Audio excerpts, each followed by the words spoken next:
윤태곤 실장 어서 오세요. 네, 안녕하세요. 미래한국당의 그 한성교 대표, 예. 안철수 국민의당 대표한테 가겠다고 하다가 거절당했죠? 그렇죠. 이 먼저 좀 짚어볼게. 미래한국당이 그간 움직임이 없었죠. 뭐 공약이 있을 것도 아니고 주로 불출마하는 사람들이 그 당으로 다 가 있지 않습니까? 의원들이. 한성교 대표가 일찍이 우리는 공천이 공약이다 이런 말도 했는데 요즘 이제 민주당 쪽의 비례당 결성 움직임이 커지면서 미래한국당도 주목받고 이제 공천할 때 됐지 않습니까? 뭐 후보자 모집했더니 뭐 500 몇십 명. 네, 560명. 그런 게 뉴스가 됐죠. 그렇죠. 그리고 뭐 우리는 독자적으로 공천한다 이러니까 전반적으로 미래한국당이 주목을 받거든요. 그러니까 예. 민주당이 참여하는 비례정당이 생기면 민주당이 비례 무공천 하더라도 여기서 한 17, 8석은 나올 겁니다. 못 나와도요. 예. 예. 그래서요? 그래서 이제 한성규 대표가 주목을 받죠. 그래서 조선일보하고 인터뷰를 했어요. 이분이 9일 날. 거기서 이제 문재인 정권의 무능과 폭정을 막아내는 게 이번 총선의 가장 큰 대의인 만큼 비례정당인 미래한국당과 국민의당이 하나로 뭉쳐야 한다. 예. 곧 대구로 내려가서 안철수 대표에게 통합을 제안하겠다. 이렇게 말한 거예요. 황교안 대표랑 교감이 있었답니까? 한 대표는 이렇게 말했습니다. 이번 일은 독자적 판단에 따라 추진하고 있지만 황교안 대표에게도 필요한 일이다.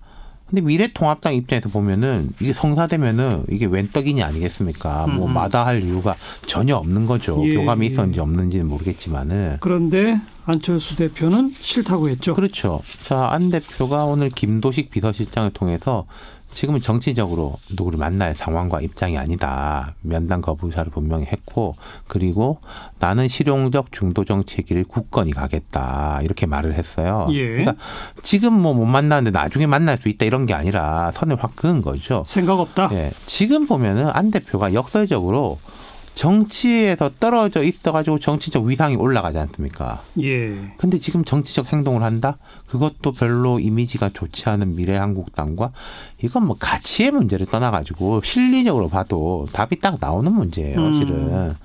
지금 국민의당 소속 현역 의원이 두 사람인데 그중 한 명인 권은희 의원이 뭐 한동규 대표한테 어디서 약주를 하고 한바탕 꿈을 꾼 건가 아니면 뭘 잘못 먹었을까 네. 도저히 맨정신에서 나온 말이라고 믿기 힘들다 이렇게까지 말을 했어요. 그런데 과거 안철수 대표랑 같이 하던 많은 사람들이 미래통합당으로 이미 갔잖아요. 갔죠. 그리고 배려도 꽤 돼요. 이게 보면요. 임재훈, 이찬열 두 의원도 갔는데 손학규계 인사거든요. 컷오프입니다. 두 사람 다. 예. 이제 안철수계 의원들, 김수민 의원 이런 사람 단수 공천 받고 일부 의원들은 경선 붙여주고 또 김근식, 문병호, 김영환 등 원외 인사들도 수도권에 뭐 해볼 만한 지역구에 다 단수 공천을 받았어요. 예. 그러니까 오히려 구 자유한국당 출신들 사이에서 역차별이다. 예. 저쪽 우대하냐.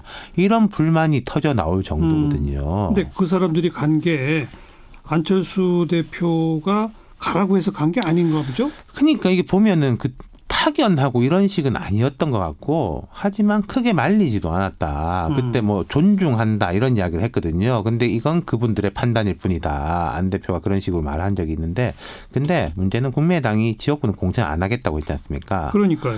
이건 민주당과 경쟁을 피하는 게 아니라 미래통합당과 경쟁을 피하는 거거든요. 그렇죠. 예, 그 공천 안 한다 말하면서 정권 심판 이런 이야기를 했습니다. 예. 물론 근본적으로 지역구를 돌파하기 어렵기 때문에 내린 결정이겠지만은 네. 말하자면은 독자 노선을 걷되 크게 봐서는 뭐 야권 연대 틀 안에 들어있다 이런 거죠. 그리고 또 지역구 안 내고 비례표만 받겠다고 하니까 한성규 대표도 비례정당인 두 당이 합치자 그렇죠. 이런 얘기가 나온 네. 거고 그 배경에는 지금 그 대구 의료봉사 덕인지 지지도가 좀 올라갔잖아요. 그럼요. 개인 지지율도 올랐고 당 지지율도 뭐 정의당은 거의 같습니다. 여론조사 기간마다 좀 다른데 개인 지지율은 요즘 이제 이재명 지사 많이 뛰었잖아요. 한 대표는 4위 정도 되더라고요. 보통 이낙연, 황교안, 이재명 뒤에. 만약에 이 코로나 국면에서 열이틀 동안 선거운동을 했으면 이 정도 결과 안 나왔을 겁니다. 예. 네. 그러면 아무튼 이제 국민의당은 독자적으로 비례 지지를 받아보겠다는 건데 그렇죠. 어느 정도 파괴력이 있을까요? 그러니까 장점 단점을 짚어보면은 구도는 이게 지점이 있어요. 민주당은 마음에 안 드는데 차마 미래한국당은 못 찍겠다. 혹은 반대로 아유 미래한국당은 못 찍겠는데 차마 민주당 못 찍겠다. 그런 사람들은 국민의당으로 손이 갈 수 있는 거죠. 그런데요. 근데 이제 과연 2016년처럼 될 거냐? 그렇게는 어려울 겁니다. 그때는 호남에 일단 현역 의원들이 있어가지고 호남을 완전히 석권했죠. 지역구에서도. 예. 또 수도권에서도 당시에 김영환 뭐 현역 의원들도 꽤 있었고 김성식, 문병호 등등 자기 지역구에서 뛰는 사람들이 있었습니다. 출마자들도 거의 전국 다 나왔었고요. 맞아요. 총선에서도 이 사람들이 지역구가 25명인가 6명인가 당선됐거든요.